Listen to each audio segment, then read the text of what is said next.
now 8 o'clock in the morning in Great Britain, the time for one of the regular news broadcasts of the British Broadcasting Corporation.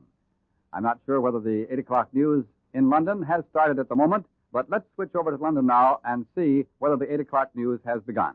The coast of Normandy, in coordination with our great airborne landings.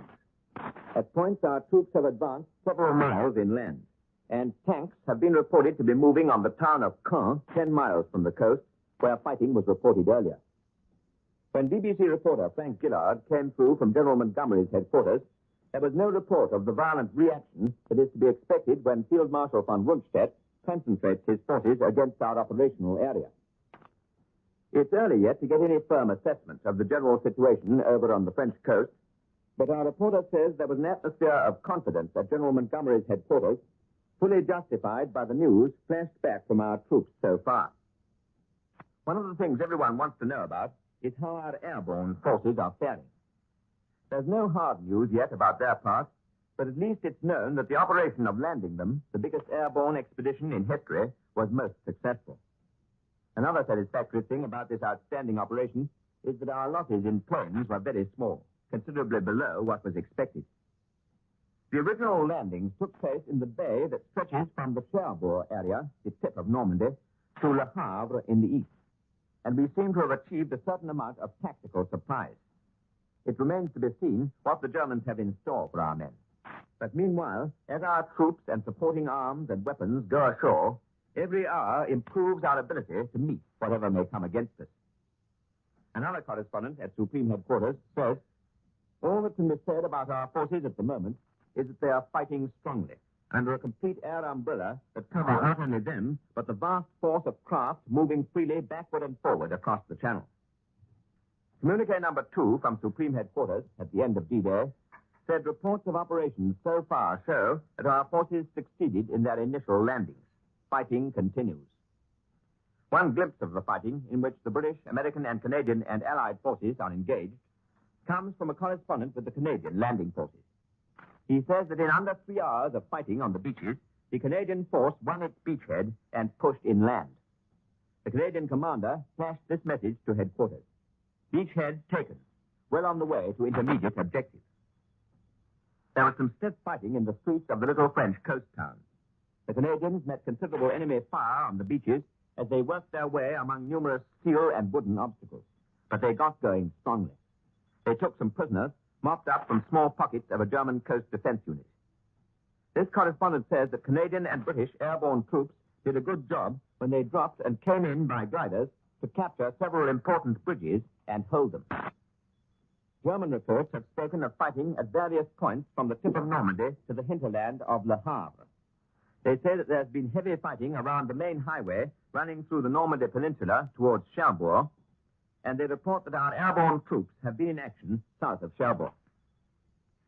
Our landing forces here heard the roar of Allied planes almost every hour of the day and night.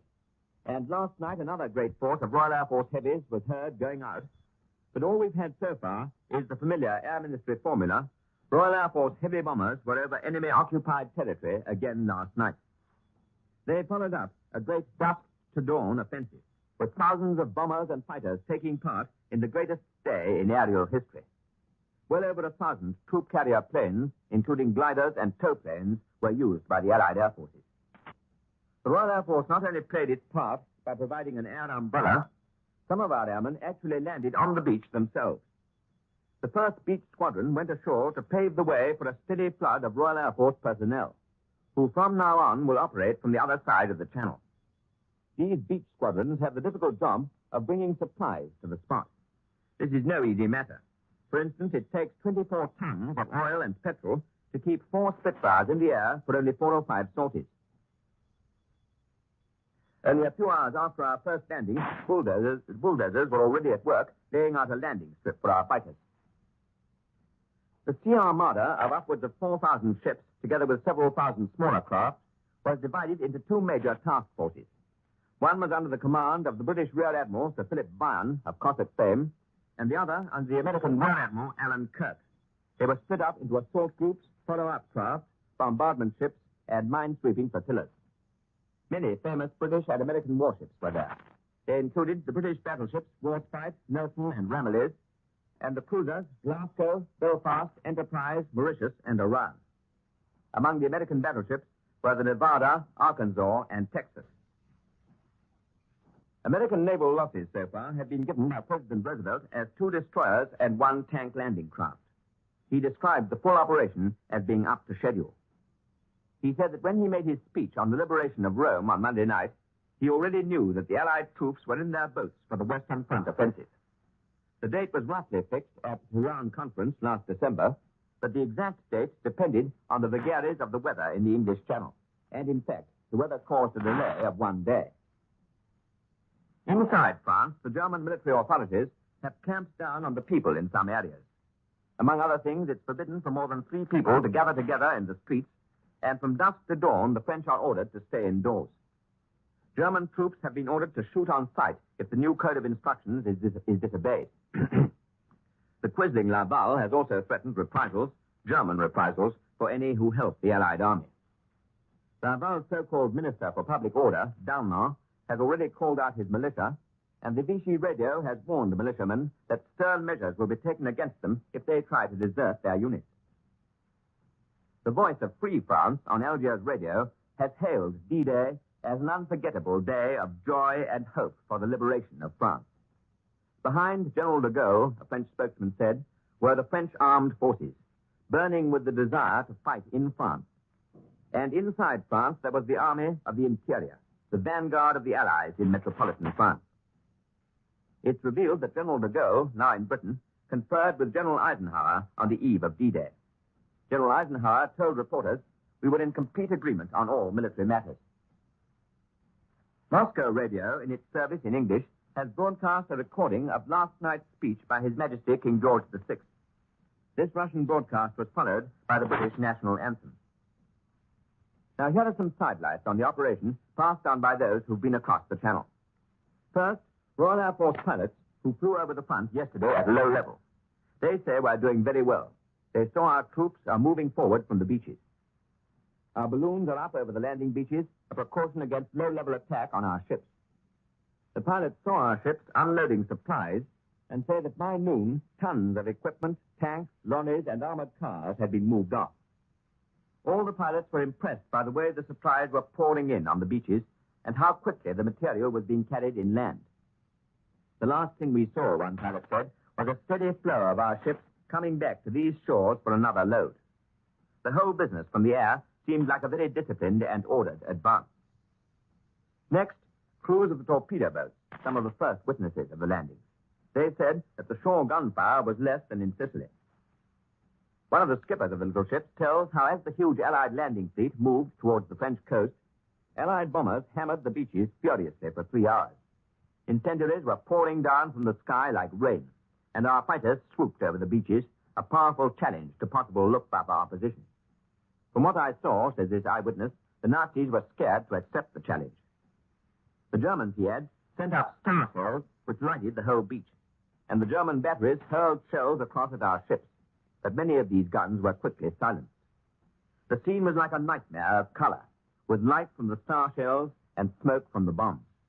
The Germans tried to knock out our planes with rockets that spiraled up, leaving a trail like a Roman candle, and then burst into swirling streaks of colored light. This news bulletin comes to you from the BBC in London. Now, here's a roundup of other world news. Russia. American heavy bombers have struck from bases in Russia for the first time. Scores of fortresses, heavily escorted by Soviet and American fighters, bombed the German airport in the Romanian city of Galaz at the mouth of the Danube. All the bombers returned. More German land attacks north and northwest of the Romanian town of Iași have been beaten back by the Russians. And the Russian long-range bombers have made a mass raid on targets in Iași itself, as well as on the railway junction there. Italy. Marshal Stalin has sent this message to Mr. Churchill. I congratulate you on the great victory of the Anglo-American forces in the taking of Rome. It has been greeted in the Soviet Union with great satisfaction. Allied troops have crossed the Tiber at many places, and some units have pushed on several miles beyond the river.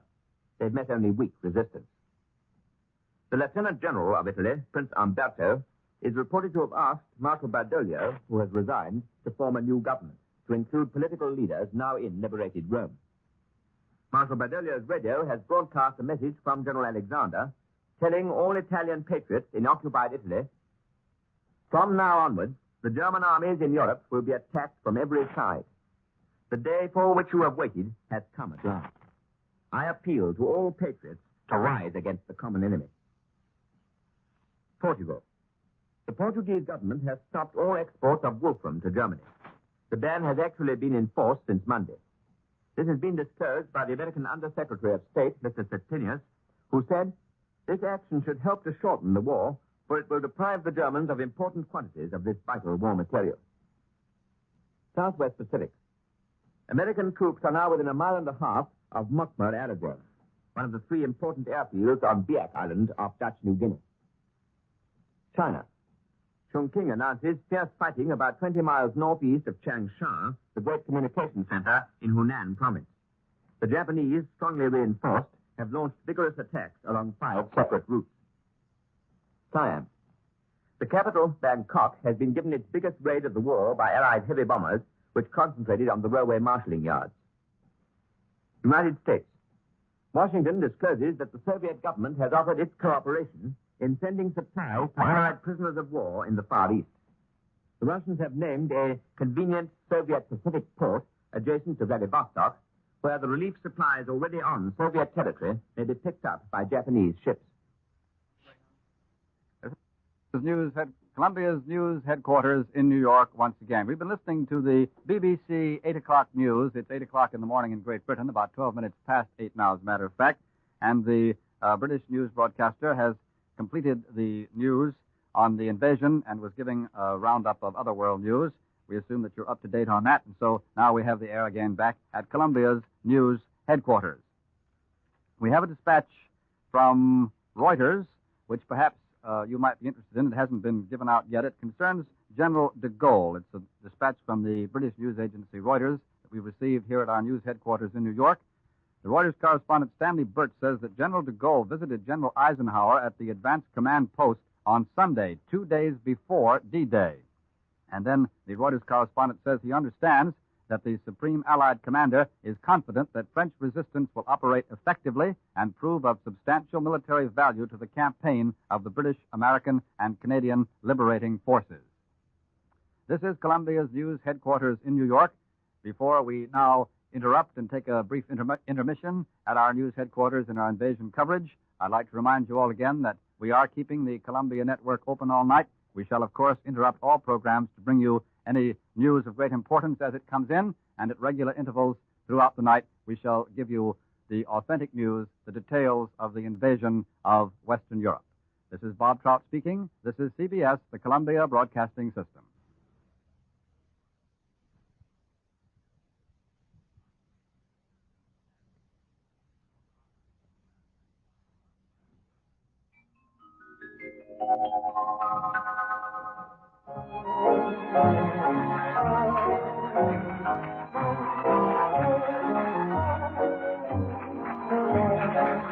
From the colorful atmosphere of the LaSalle Hotel's new Pan American Room in the center of downtown Chicago, Columbia presents the music of Ralph Morrison, his saxophone, and his orchestra, with songs by lovely Chiquita and Ralph Morrison himself.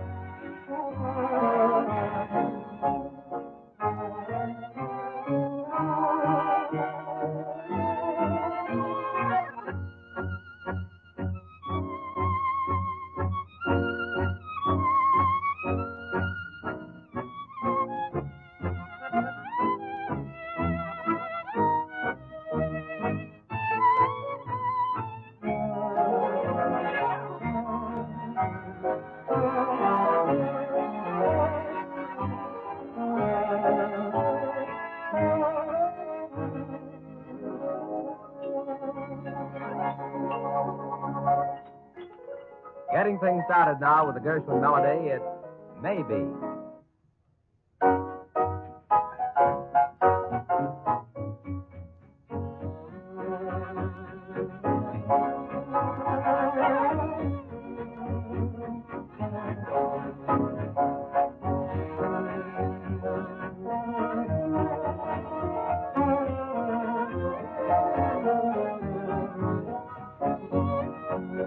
But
there's variety, and here it is, Latin American style, Tico Tico.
Here's a medley.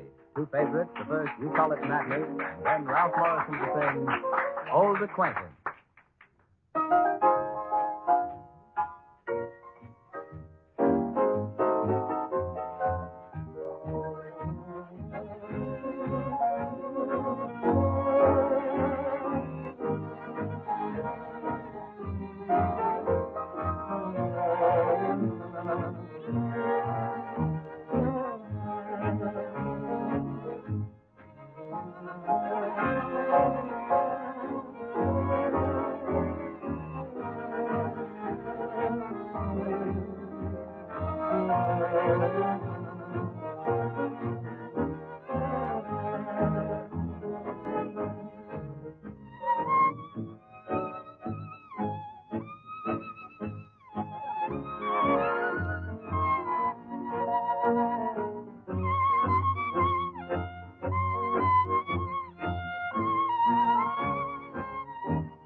I'm just an old acquaintance,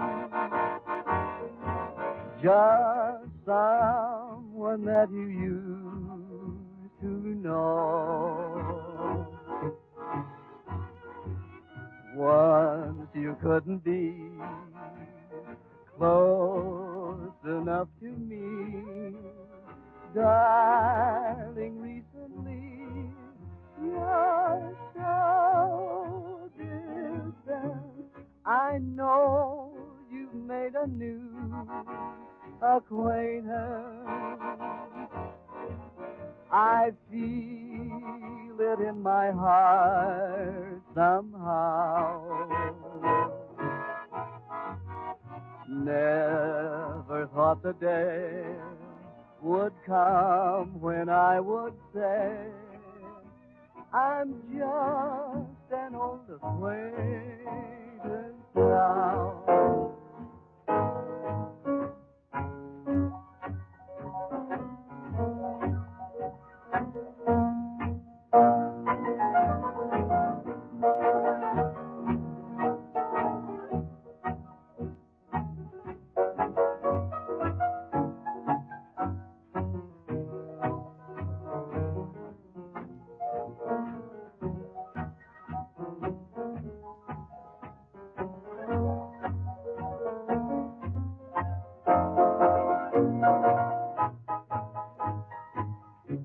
I know you've made a new acquaintance. I feel it in my heart somehow. Never thought the day would come when I would say I'm just an old acquaintance now. From the new Pan American Room in the LaSalle Hotel, Columbia is bringing you the music of Ralph Morrison and his orchestra. Continuing now with our program, we hear the melody entitled Once Too Often.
Columbia has brought you music by Ralph Morrison and his orchestra, with song stylings by the maestro himself, playing for you from the new Pan American Room of the LaSalle Hotel in the center of downtown Chicago.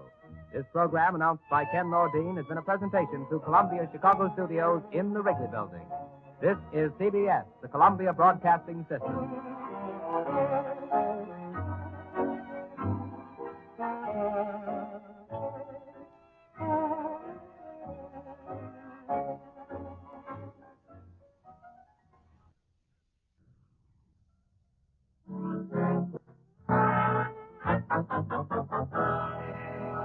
Through these portals pass the most beautiful girls in the world. Is like a melody that haunts you night and day, just like the strain of a haunting refrain. She'll start upon a marathon and run around your brain. Good evening, everyone. CBS presents Manny Strand and Band, playing his world-famous music from Hollywood's most glamorous night spot, Earl Carroll's Theater Restaurant, right here in the heart of Hollywood. She will leave you and then come back again.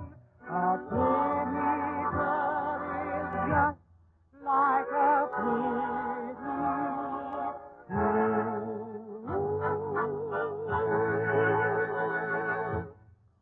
There we are, Jimmy Nolan, right here from the world's largest theater restaurant, Earl Carroll's, in the heart of Hollywood. And now the man who leads the band, Manny Strand. Thank you, Dick, and hello, everyone. Won't you join us transcontinentally as we get underway with Paradise?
Manny Strand and the orchestra and a fine arrangement of Paradise.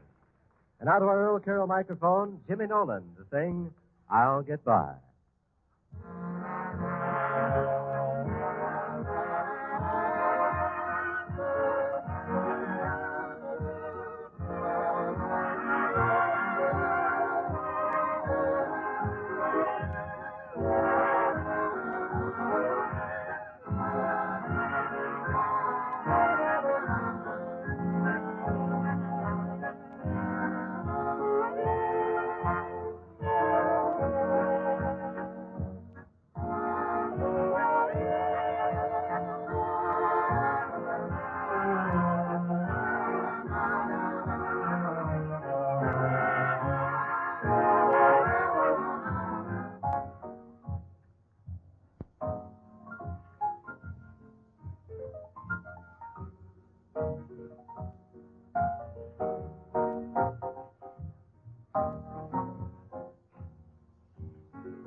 I'll get by as long as I have you.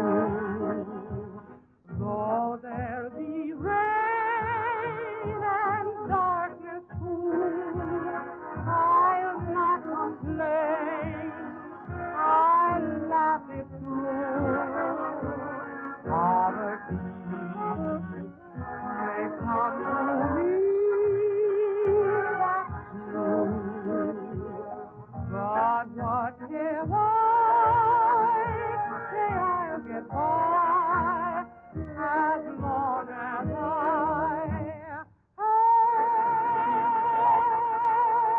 have you.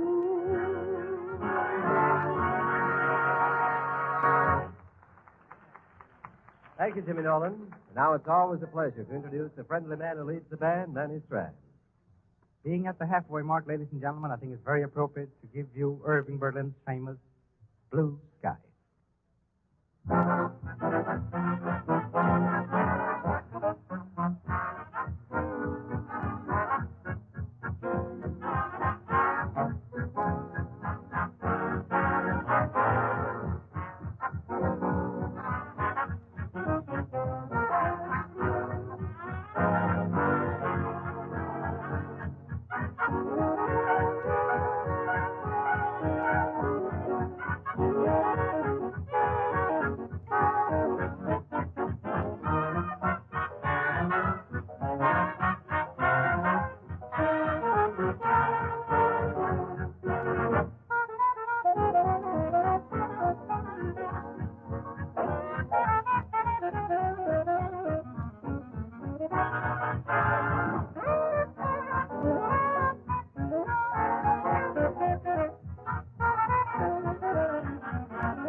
Now the measures of a novelty rumba with Manny Strand and the orchestra, Raul Martinez to sing Babaloo. Babaloo, Babaloo, Babaloo, oye, Babaloo, oye.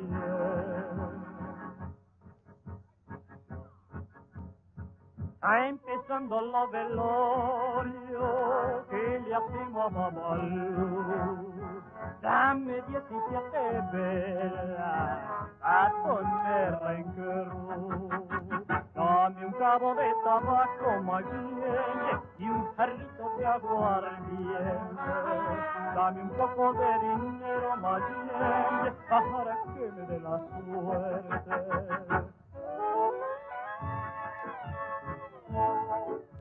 Yo quiero pedir a que mi negra me quiera, que tenga dinero y que no se muera. Ay, yo le quiero pedir a Babaloo, a una negra muchacha como tú, que no tengo otro negro pa' que no se muera.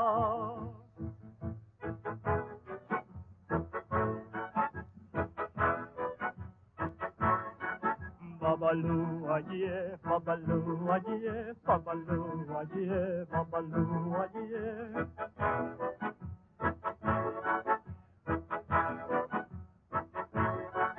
Babaloo, aye, Babaloo, aye, Babaloo, aye, Babaloo, aye, Babaloo, aye, Babaloo, aye.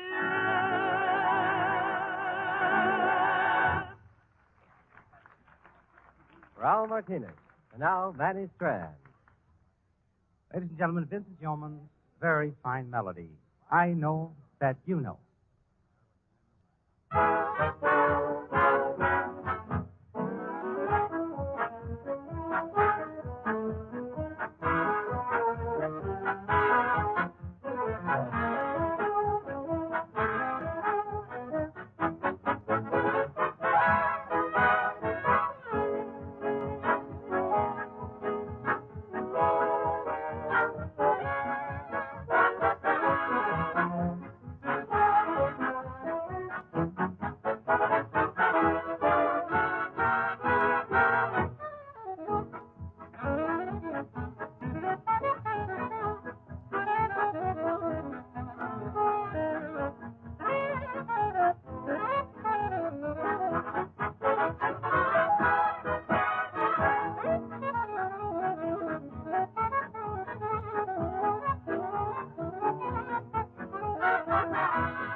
resolution, spring will be a little late this year.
Ladies and gentlemen, for the past quarter hour, the Columbia Network has sent your way the world-famous music of Manny Strand and band from Hollywood's most glamorous night spot, Earl Carroll's Theater Restaurant, located just across the street from Columbia Square, here in the heart of the film capital of the world, Hollywood, California. Don't ever forget, for the better by those bars. Dick Cutting speaking. This is CBS, the Columbia Broadcasting System.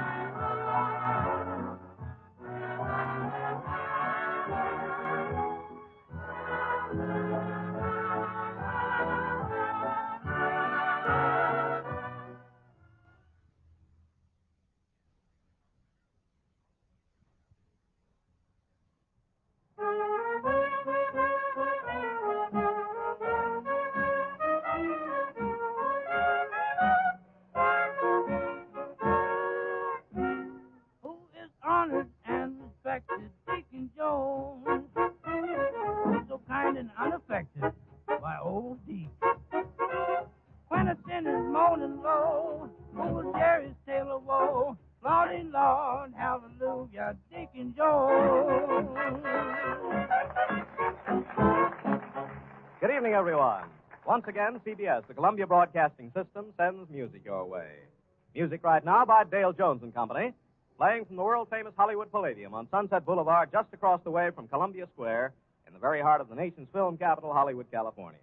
All right, let's dance. First of all, it's lovely Mary Ann to sing Tess's Torch Song.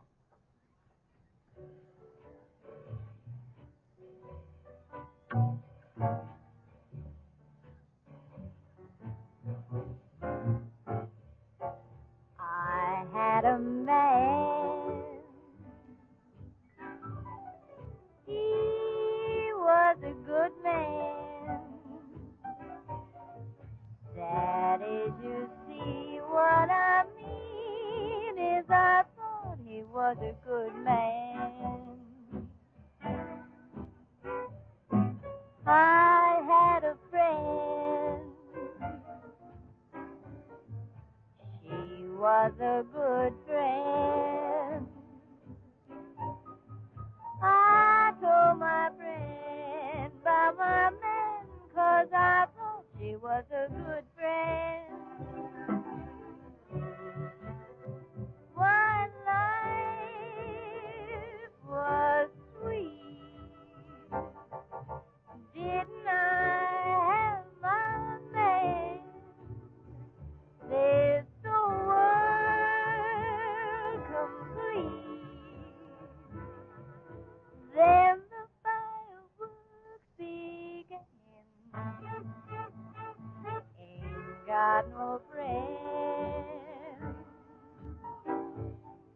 Ain't got no man.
Dracula's Pescatore song. Here's a wild sort of thing involving Marianne once again with Maestro Del Jones and, as a matter of fact, the whole band. Yes, it's called Better Do It Now.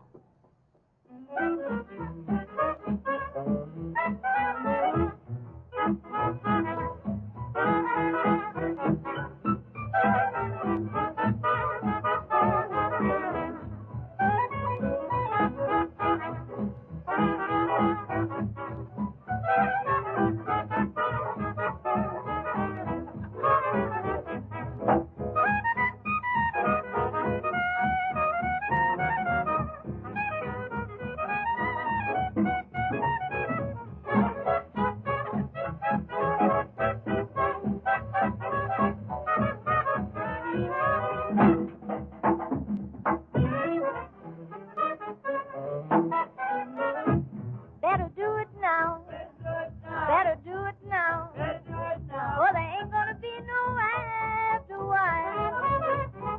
Better find a way. Oh, don't you dare delay. Well, there ain't gonna be no after while. I've got things to say. So don't wait for tomorrow. What you can do today. Better do it now. Oh, better do it now. Well, there ain't gonna be no after while. You better do it now. You better do it now. Because there ain't gonna be no doggone after a while. You better do it now. You better find a way. Because there ain't gonna be no doggone from now on. Now you got, and I've got things to say. So don't put off till tomorrow. What you can done, get done today. You better do it now. You better do it now. Because there ain't gonna be no doggone after a while. Now the early bird gets the worm. Only a fool waits his turn. Don't look back at the past. You better get it now because it might not last. You better do it now. You better do it now. Because there ain't gonna be no doggone after a while. Now wrap it up now.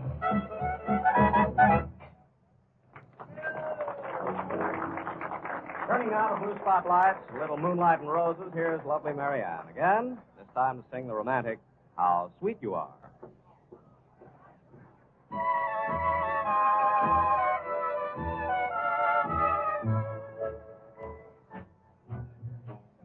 How sweet you are. How sweet you are. How dear your tenderly smiling face. Through days so bitter and gray.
A complete change of pace here as Dale Jones calls for the measures of the good old Dallas Blues.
And so, too soon, it's time to say so long. During the past few moments, you've been listening and dancing to music by Dale Jones and Company, playing from the Hollywood Palladium, here on Sunset Boulevard, just across the way from Columbia Square in Hollywood, California. Songs tonight by Dale Jones himself and lovely Mary Ann. Joe Walters announcing for you, this is CBS, the Columbia Broadcasting System.